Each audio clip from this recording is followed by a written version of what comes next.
des scientifiques avaient découvert la technique ultime pour charmer n'importe qui instantanément. Si tu l'appliques, tu pourrais séduire ton crush même si tu n'es pas la personne la plus belle. Tu pourrais réussir n'importe quel entretien d'embauche sans avoir un bon CV. Devenir pote avec absolument qui tu veux instantanément sans être une personne ultra sociable. Cette technique, c'est comme un espèce de cheat code que tu pourrais utiliser pour pirater le subconscient des autres. Et cette technique, c'est la psychologie de l'humour.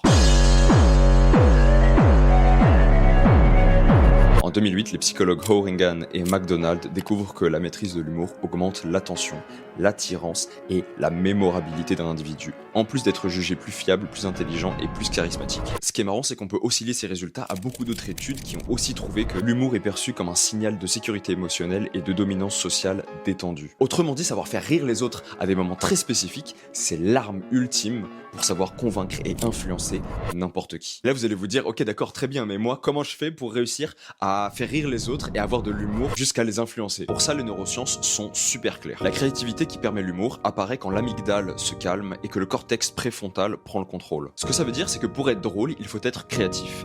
Mais la créativité n'apparaît que dans un cerveau qui est détendu. Et c'est exactement pour ça que les personnes qui sont très intelligentes ont du mal à être drôles et sociales. Parce qu'elles analysent trop, elles veulent projeter la meilleure image d'elles-mêmes, elles anticipent le rejet, elles se contractent et tout d'un coup l'humour disparaît. Il faut bien que tu comprennes que l'humour c'est pas un espèce de talent, c'est un état interne. Quand tu te fais confiance, quand tu es bien avec toi-même et quand tu n'essaies plus d'impressionner. Ton cerveau devient créatif, ton corps devient ouvert et les autres s'alignent naturellement. L'humour ne s'apprend pas comme une technique, mais il apparaît quand tu n'essaies plus d'être quelqu'un d'autre.